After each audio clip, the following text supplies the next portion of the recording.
Hi friends, ഞാൻ ദീപ. ഇന്ന് നമുക്ക് എൻ്റെ കയ്യിലുള്ളൊരു റബ്ബർ പ്ലാന്റ് റീപോർട്ട് ചെയ്യുന്നത് എങ്ങനെയാണെന്ന് നോക്കാം. ഈ റബ്ബർ പ്ലാന്റ് ഞാൻ വാങ്ങിയിട്ട് ഒരു 3 വർഷത്തിലധികമായിട്ടോ. ഒരു തീരെ ചെറിയൊരു ചെടിയായിട്ട് എനിക്ക് തോന്നുന്നത് 4 ഇലകളോ മറ്റോ ഉണ്ടായിരുന്നുള്ളൂ ഇതിൻ്റെ അകത്ത്. ഒരു പോളി ബാഗിൽ ചെറിയ പ്ലാന്റായിട്ട് വാങ്ങിയത്. 2 എണ്ണം വാങ്ങിയായിരുന്നു ഞാൻ. പിന്നെ ഒരെണ്ണം അത് ഒരുപാട് അങ്ങോട്ട് വളർന്നു. അപ്പോൾ നമുക്ക് മാനേജ് ചെയ്യാൻ ബുദ്ധിമുട്ടാണല്ലോ അങ്ങനെ കുറച്ച് അധികം വളർന്ന ചെടി. അപ്പോൾ അത് ഞങ്ങളുടെ താഴെ ബിൽഡിങ്ങിൻ്റെ താഴെ നടാനായിട്ട് കൊടുത്തു. അപ്പോൾ ഇത് കണ്ടില്ലേ, ഇതിങ്ങനെ ഒരുപാട് നാളായിട്ട് തീരെ ചെറിയ ലീഫൊക്കെ ആയിട്ടാണ് കേട്ടോ ഇത് വരുന്ന ഇലകളാണെങ്കിലും അതിങ്ങനെ ഒന്ന് വിരിഞ്ഞ് വരാനായിട്ട് ഒരുപാട് സമയം എടുക്കണുണ്ട് പുതിയ ഇല വരാനായിട്ട്. അപ്പം എന്തായാലും റൂട്ട് ബൗണ്ടൊക്കെ ആയിട്ട് വല്ലാതെ മോശമായിട്ടായിരിക്കും ഇതിൻ്റെ ഒരു അവസ്ഥ. അതുകൊണ്ടാണ് അതിന് പ്രത്യേകിച്ച് ന്യൂട്രിയൻസൊക്കെ കിട്ടാത്തത് കൊണ്ടാണ് ഇങ്ങനെ ഇലയൊക്കെ പുതുതായിട്ട് വരാനായിട്ടൊക്കെ ഒരുപാട് സമയം എടുക്കണേ. അപ്പോൾ ഇങ്ങനെയുള്ള പ്ലാന്റ്സ് നിങ്ങളുടെ കയ്യിലുണ്ടെന്നുണ്ടെങ്കിൽ ധൈര്യമായിട്ട് അത് റീപോർട്ട് ചെയ്യാം നമുക്ക്. കാരണം ചെടിയുടെ ആ ഒരു ഗ്രോത്ത് അങ്ങനെ നിന്നിട്ട് മുരടിച്ച് പോകുന്നതിൽ നല്ലത് നമുക്കത് റീപോർട്ട് ചെയ്ത് കൊടുക്കുന്നതാണ്. അപ്പോൾ ഇത് കണ്ടില്ലേ, ഇതിൻ്റെ മണ്ണൊക്കെ ആണെങ്കിലും ഒരുപാട് തറഞ്ഞിട്ടായിരിക്കണേ. പിന്നെ ഇത് വേരൊക്കെ ഇത് പുറത്തേക്ക് വന്ന് നിൽക്കുന്നത് കണ്ടോ. ജസ്റ്റ് അതൊന്ന് ഇങ്ങനെ കുത്തി നോക്കുമ്പോഴേക്കും തന്നെ നിറച്ച് വേരുകൾ നമുക്ക് കാണാൻ പറ്റും.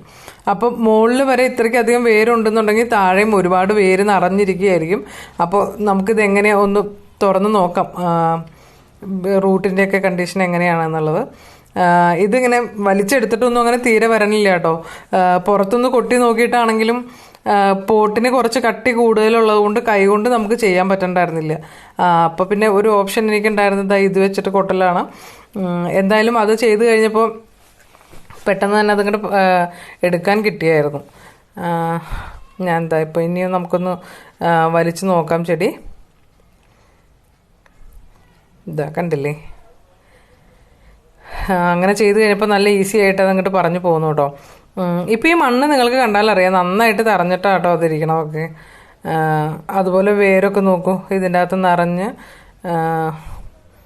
ഒരുപാട് വേര് നിറഞ്ഞിട്ടായിരിക്കണം, കണ്ടില്ലേ. അപ്പോൾ ഇതുപോലെയുള്ള ചെടികളൊക്കെ നമുക്ക് പ്രത്യേകിച്ച് ഗ്രോത്ത് കുറച്ചിങ്ങനെ ഡള്ളാവുന്നുണ്ടെന്ന് തോന്നിക്കഴിഞ്ഞാൽ അങ്ങനെയുള്ള ചെടികൾ നമുക്ക് ധൈര്യമായിട്ട് റീപോർട്ട് ചെയ്ത് കൊടുക്കാം. പ്രത്യേകിച്ച് റീപോർട്ട് ചെയ്യാനായിട്ട് സെലക്ട് ചെയ്യേണ്ട ടൈം എന്ന് പറഞ്ഞു കഴിഞ്ഞാൽ നാട്ടിലൊക്കെ ആണെങ്കിൽ മഴ സമയത്താണ് അത് ചെയ്യാനായിട്ട് എപ്പോഴും നല്ലത്. ഇവിടെ ആണെങ്കിലും മഴ സമയത്ത് തന്നെയാണ് നല്ലത്. നാട്ടിൽ പിന്നെ ഞാറ്റുവേല സമയത്തൊക്കെ എന്ത് സാധനങ്ങൾ നട്ടാലും നമുക്ക് പിടിച്ച് കിട്ടും. അപ്പോൾ ആ ഒരു സമയം ഇതിന് വേണ്ടിയിട്ട് സെലക്ട് ചെയ്യാനായിട്ട് മീൻസ് ഇങ്ങനെയുള്ള കാര്യങ്ങൾ ചെയ്യാനായിട്ട് സെലക്ട് ചെയ്യുന്നതാണ് നല്ലത്. അതായത് കണ്ടില്ലേ, ഇപ്പോൾ ഇതുപോലെ ഇങ്ങനെ വേര് നിറഞ്ഞിരിക്കുന്നതുകൊണ്ട് ഞാനോർത്തു എന്തായാലും ഇപ്പോൾ പറിച്ചെടുത്തതാണ് പോട്ട് ചെയ്ത് പുറത്തേക്ക്. പിന്നെ നമുക്ക് ഇത് വീണ്ടും ഇത് ഇടയ്ക്കൊന്ന് റീപോർട്ട് ചെയ്ത് കൊടുക്കണം എന്നുണ്ടെങ്കിൽ ഫ്രീക്വൻ്റ്ലി ഇങ്ങനെ ചെയ്യാൻ പറ്റുന്ന കാര്യമല്ലല്ലോ. അപ്പോൾ ഞാൻ ഓർത്തുന്ന ഓൾമോസ്റ്റ് എല്ലാ വേരും തന്നെ അങ്ങോട്ട് പുറത്തേക്ക് ആക്കിയിട്ട് മാക്സിമം അത് വേര് എക്സ്പോസ് ചെയ്ത് അങ്ങനെ അത് കട്ടൊക്കെ ചെയ്ത് കൊടുക്കാമെന്ന്. സാധാരണ നമ്മളിങ്ങനെ ചെയ്യുമ്പോൾ എപ്പോഴും റൂട്ടൊക്കെ ഒരുപാടുള്ളതൊക്കെ ഒന്ന് പ്രൂൺ ചെയ്ത് കൊടുക്കുന്നത് നല്ലതാണ്. അതുപോലെ ചെടിയുടെയും അങ്ങനെ അത്ര ഷേപ്പിലൊന്നും അല്ലാന്നുണ്ടെങ്കിൽ അതും നമുക്കൊന്ന് പ്രൂൺ ചെയ്തൊക്കെ കൊടുക്കാം ചെറുതായിട്ട്. ഇത് കണ്ടില്ലേ, ഞാൻ ഓൾമോസ്റ്റ് എല്ലാ മണ്ണും തന്നെ പുറത്തുനിന്നുള്ളതൊക്കെ എൻ്റെ അകത്തുനിന്ന് മാറ്റി. ഇത് കണ്ടോ, എത്ര നിറച്ച് വേരാണ് നോക്കൂ. അതിങ്ങനെ വള്ളി പോലെ ഇങ്ങനെ ചുറ്റിയിട്ട് നിറയെ വേരുകളായിട്ടിരിക്കുകയായിരുന്നു. അപ്പോൾ ഇതുപോലെയൊക്കെ നിറച്ച് വേരുകൾ ഇങ്ങനെ വന്നിട്ടുണ്ടെന്നുണ്ടെങ്കിൽ ഇതിപ്പോൾ കുറേ വേര് നമ്മൾ ഇത് വെച്ചിട്ട് കുത്തിയപ്പോൾ അങ്ങനെ പൊട്ടിപ്പോയിട്ടുണ്ട് കേട്ടോ. അപ്പോൾ ഇങ്ങനെയൊക്കെ വേര് വന്ന് നിറഞ്ഞിരുന്ന് കഴിഞ്ഞാൽ നമ്മളുടെ ചെടിയുടെ ഗ്രോത്ത് ഒട്ടും നല്ലതാവില്ല. അപ്പോൾ നമ്മളിതാ ഇതുപോലെ ഒരു കത്രികയോ അല്ലെങ്കിൽ സ്കേറ്റിയറോ അങ്ങനെ എന്തെങ്കിലും ഉണ്ടെന്നുണ്ടെങ്കിൽ അത് വെച്ചിട്ട് റൂട്ടൊക്കെ ഒന്ന് പ്രൂൺ ചെയ്ത് കൊടുക്കണം നന്നായിട്ട്. ഇതങ്ങനെ ചെയ്യാൻ അങ്ങനെ നമുക്ക് പേടിക്കേണ്ട കാര്യമൊന്നുമില്ല കേട്ടോ. ധൈര്യമായിട്ട് റീപോർട്ട് ചെയ്ത് കൊടുക്കാവുന്നേ ഉള്ളൂ. ഇപ്പം ഞാൻ പറഞ്ഞില്ലേ, നാട്ടിൽ ഞാറ്റുവേലയുടെ സമയത്തൊക്കെ നമ്മൾ ചെയ്യാന്നുണ്ടെങ്കിൽ പ്രത്യേകിച്ച് ഒരു ടെൻഷൻ്റെ ആവശ്യമില്ല. ധൈര്യമായിട്ട് നമുക്ക് റീപോർട്ട് ചെയ്ത് കൊടുക്കാം. ആ ഒരു സമയത്തൊക്കെ നമ്മൾ നടുന്ന എല്ലാ സാധനങ്ങളും തന്നെ നമുക്ക് പിടിച്ച് കിട്ടുന്നതാണ്. ഇപ്പോൾ ഇതിൻ്റെ ഒരു കണ്ടീഷൻ കണ്ടില്ലേ, ഞാൻ ഓൾമോസ്റ്റ് എല്ലാ വേരും തന്നെ കട്ട് ചെയ്ത് കളഞ്ഞു. വളരെ കുറച്ച് മാത്രമേ ഇപ്പോൾ എൻ്റെ അകത്ത് വെച്ചിട്ടുള്ളൂ.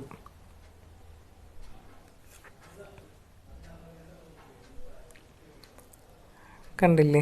ഇനി ഇത് നമുക്ക് ചട്ടിയിലേക്ക് നടാം. ഇതിപ്പോൾ ഞാൻ ഓൾറെഡി ആക്കി വെച്ചിരിക്കുന്ന ഒരു പോട്ടിംഗ് മിക്സറാണ്.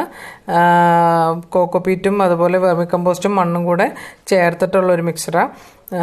അപ്പോൾ ഇത് ആദ്യം കണ്ടില്ലേ, ഞാൻ വളരെ കുറവ് മണ്ണ് ഇതിനകത്ത് ഇട്ടുണ്ടായിരുന്നുള്ളൂ. അതിൻ്റെ ആ ഒരു ബ്രിമ്മിനും എനിക്ക് തോന്നുന്നു ഒരു 2-3 ഇഞ്ചിന് താഴെയാണ് കേട്ടോ മണ്ണ്. അന്ന് ആ സമയത്ത് ഇത് നട്ട സമയത്ത് എൻ്റെ കയ്യിൽ മണ്ണൊക്കെ വളരെ കുറവേ ഉണ്ടായിരുന്നുള്ളൂ. അപ്പോൾ എൻ്റെ കയ്യിലുള്ളത് എന്താണോ അത് വെച്ചിട്ടാണ് ഞാൻ സാധാരണ നടാറ്. അപ്പോൾ ഇപ്പോൾ നമുക്ക് നടുമ്പോൾ എന്തായാലും അതിലും കുറച്ചും കൂടെ മുകളിലേക്ക് മണ്ണിട്ട് കൊടുക്കാം. ഇപ്പോൾ പ്രത്യേകിച്ച് ഇതുപോലെ വലിയ ചെടികളൊക്കെ ആകുമ്പോൾ അത് കുറച്ചധികം മണ്ണുണ്ടെങ്കിലാണ് നന്നായിട്ട് വളർന്ന് നമുക്ക് കിട്ടാനായിട്ട് നല്ലത്. അതുപോലെ അത്രയ്ക്കധികം വളവും അതിനകത്ത് ഉണ്ടാവുമല്ലോ. അപ്പോൾ ചെടി അതൊക്കെ വലിച്ചെടുത്തിട്ട് പെട്ടെന്ന് തന്നെ നല്ലതായിട്ട് ഗ്രോത്തായി കിട്ടും. അതുപോലെ എപ്പോഴും റിപ്പോർട്ട് ചെയ്യുമ്പോൾ നമ്മളിങ്ങനെ കുറച്ച് മണ്ണങ്ങനെ വെച്ചിട്ട് പിന്നെ ചെടി അവിടെ വെച്ച് നോക്കണം, നമുക്കൊരു പാകത്തിനൊരു ഹൈറ്റിൽ അതായിട്ടുണ്ടോ എന്നുള്ള കാര്യം. അത് കഴിഞ്ഞിട്ട് അത് അങ്ങനെ ഓക്കെ ആണെന്ന് തോന്നുകയാണെങ്കിൽ പിന്നെ അതിൻ്റെ മുകളിൽ കൂടെ ബാക്കിയുള്ള മണ്ണും കൂടെ ഇട്ട് ഫില്ല് ചെയ്ത് വെക്കുന്നതാണ് നല്ലത്.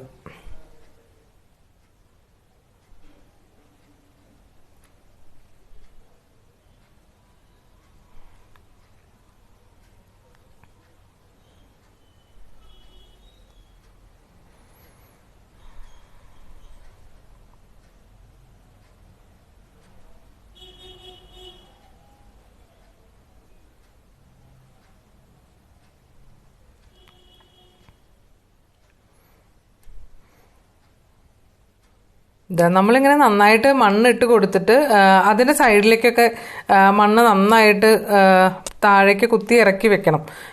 കാരണം ഇങ്ങനെ നമ്മൾ ചെടികളൊക്കെ നടുമ്പോൾ അതിൻ്റെ ഉള്ളിൽ എയർ പോക്കറ്റ്സ് ഒന്നും ഇല്ലാതിരിക്കണതാണ് നല്ലത്. അതുപോലെ എന്താ പറയുക, നന്നായിട്ട് മണ്ണൊക്കെ റൂട്ട് നമ്മളുടെ എയറുമായിട്ട് കോണ്ടാക്റ്റിൽ വരിക എന്നുണ്ടെങ്കിൽ റൂട്ട് ഒരുപാട് ഇങ്ങനെ ഫംഗൽ ഇതൊക്കെ വരാനായിട്ട് ചാൻസ് ഉണ്ട്. അപ്പോൾ ഫംഗസ് ഒക്കെ വന്നു കഴിഞ്ഞാൽ പിന്നെ ആ ചെടി ഒന്ന് പിടിച്ച് കിട്ടാനായിട്ട് കുറച്ച് ബുദ്ധിമുട്ടാണ്.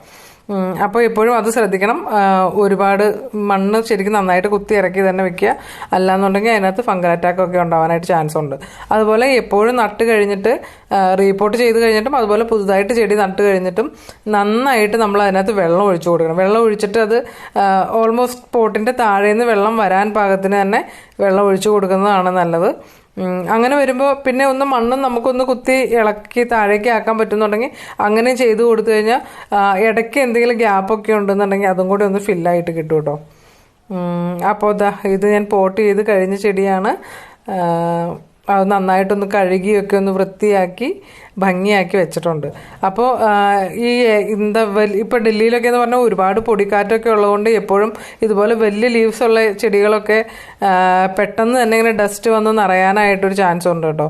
ഇപ്പോൾ നമുക്ക് ഇൻഡോറൊക്കെ വെക്കണം എന്നുണ്ടെങ്കിൽ നമ്മൾ ഇടയ്ക്കിടയ്ക്ക് ഇത് നന്നായിട്ടൊന്ന് ക്ലീൻ ചെയ്ത് ഒരു തുണി എടുത്തിട്ട് പതുക്കെ ഒന്ന് വൈപ്പ് ചെയ്ത് കൊടുത്താൽ മതി, നനച്ചിട്ട് നന്നായിട്ട് നമുക്ക് ക്ലീനായിട്ട് കിട്ടും അത്. അപ്പോൾ എപ്പോഴും ഇങ്ങനെ റിപ്പോർട്ട് ചെയ്ത് കഴിഞ്ഞിട്ട് ഒന്ന് നന്നായിട്ട് ഷെയ്ഡിൽ വെക്കുക. ഒരാഴ്ചയൊക്കെ കഴിയുമ്പോൾ ചെടി അങ്ങനെ ചീത്തയാവണില്ലെന്ന് തോന്നിക്കഴിഞ്ഞാൽ പിന്നെ നമുക്കത് വെയിലിലേക്ക് എടുത്ത് വെക്കാവുന്നതാണ്. അപ്പോൾ ഇൻഡോറായിട്ടും ഔട്ട്ഡോറായിട്ടും വളർത്താനായിട്ടൊരു നല്ല ചെടിയാണ് റബ്ബർ പ്ലാന്റ്. എല്ലാവരും ഒന്ന് ട്രൈ ചെയ്ത് നോക്കുക. ഒരുപാട് വളമൊന്നും അങ്ങനെ ആവശ്യമൊന്നും ഇല്ല, എന്നാലും നമ്മൾ ബാക്കി ചെടികൾക്ക് ഇടുന്നതിൻ്റെ കൂട്ടത്തിൽ ഇട്ട് കൊടുത്താൽ മതി ബാക്കിയൊക്കെ.